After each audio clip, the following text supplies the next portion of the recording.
barbu de ville! Ben oui, la grosse barbe qui raconte des histoires. Les anciens samedis.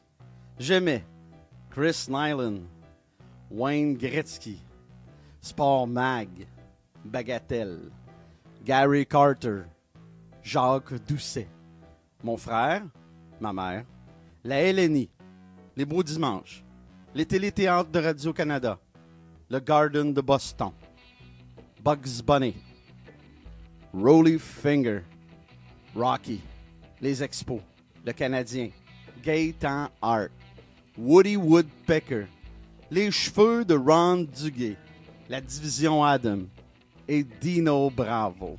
Je détestais Jay Miller, Dale Hunter, Mike Schmidt et ses Phillies, mon père, Clubber Lang, le Cass de Butch Goring, Eddie Creechman et surtout, mais surtout, Rick Middleton.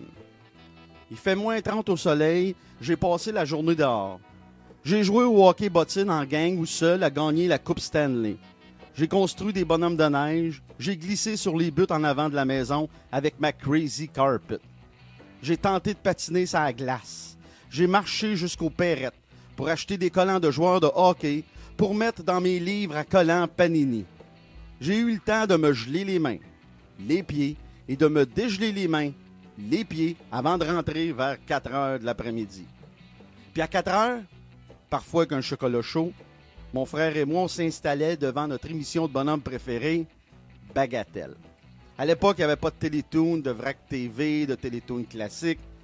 On avait des bonhommes seulement la fin de semaine. Et Bagatelle était l'ultime avec Yogi l'ours, Grand Galop et les fameux Barba Papa. Après notre émission, j'allais préparer la game de 8 heures du soir. Je sortais les cartes des deux équipes qui seraient la soirée du hockey. J'avais déjà à 5 heures des papillons dans l'estomac, que ce soit en saison régulière ou en série. J'étalais les cartes sur mon lit, bordé d'une magnifique couverture de la Ligue nationale de hockey. À ce jour, c'est le plus beau cadeau que j'ai jamais reçu. Une couverture avec tous les logos de la Ligue, dont les Rockies du Colorado, les Whalers d'Hartford, les Jets de Winnipeg et les inoubliables Nordiques de Québec. Je pouvais me rendre malade avant une game au Garden de Boston. J'ai souvenir qu'après une élimination du Canadien contre Boston en plein Garden, j'ai pleuré comme un veau, comme une madeleine. La première fois que j'ai détesté quelqu'un, c'était Rick Middleton des Bruins, avec son maudit sourire fendu jusqu'aux oreilles.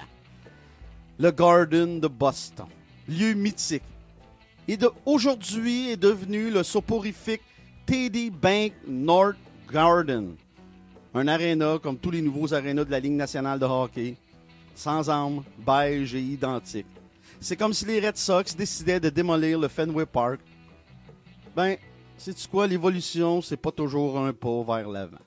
Il est 7 heures du soir, c'est 1 heure avant la soirée du hockey. C'est l'heure du bain chaud et de Walt Disney à Radio-Canada. Après le bain, j'allais mettre mon fameux pyjama en flanellette de la Ligue nationale de hockey, que j'ai usé comme jamais un vêtement n'a été usé. Les cheveux mouillés par en arrière, comme l'arbitre Ron Fournier, comme si je m'étais mis du bel crème. Un verre de Quick aux fraises dans les mains et mes pantoufles tricolores dans les pieds. J'étais prêt pour la soirée. Encore aujourd'hui, quand j'entends la musique de la soirée du hockey, il y a des frissons qui me parcourent le corps. Chaque game qui se jouait contre les équipes de la division Adam devenait un événement à ne pas manquer. Évidemment, surtout celle contre les Nordiques. La bonne vieille division Adam était composée des Sabres de Buffalo, des Whalers d'Hartford, des Bruins de Boston, des Nordiques de Québec et du Tricolore. Ces beaux matchs de hockey commentés par le maître de cérémonie René Le Cavalier et son acolyte, le non moins célèbre Gilles Tremblay. Sans oublier Lionel Duval aux entrevues. Entre la première et deuxième période, j'allais tourner la roulette de la TV comme une roulette russe au canal 13 pour voir les Maple Leafs à CBC dans leur vieux mythique Maple Leaf Garden. Là où les Leafs ont perdu de toutes les façons possibles pendant des décennies. Entre la deuxième et la troisième, c'était parfois l'heure des beignes aux patates que ma mère préparait avec amour. Elle roulait sa pâte avec une bouteille de liqueur en vitre. J'avais aussi droit à une petite bouteille de liqueur Fiesta que le marchand de liqueur venait livrer à notre porte à tous les jours du soir que le bon Dieu amenait. Les saveurs étaient infinies. Fraises, crème soda, bière d'épinette, orangeade, raisin, root beer, etc., etc. Arrivait déjà trop vite la dernière minute de jeu. J'écoutais l'émission jusqu'à la fin du thème de la soirée du hockey, jusqu'à la dernière note. Ben, finalement, Nyland s'est encore battu. Et si aujourd'hui, un petit génie dans une bouteille me donnait le choix entre 1 million et la possibilité de revivre une de ces soirées d'autrefois sur la rue Filion, je choisirais sans hésiter la soirée d'autrefois.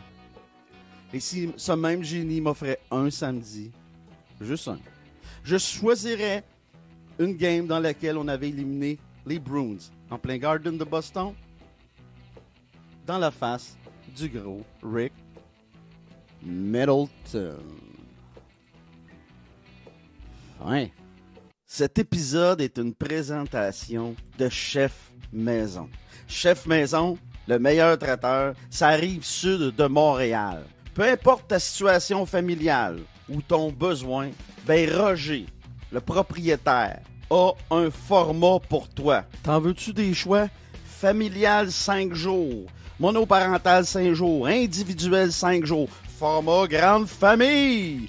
Familial 2 jours, monoparental 2 jours, individuel 2 jours, grande famille 2 jours. Puis là, je t'ai même pas parlé des forfaits lunch à part de ça. T'as juste à appeler au 438-872-9500. Puis mon ami Roger Engang va se faire un plaisir de bien te servir. Parce qu'oublie pas, pis ça tu le sais, Chef Maison, la solution.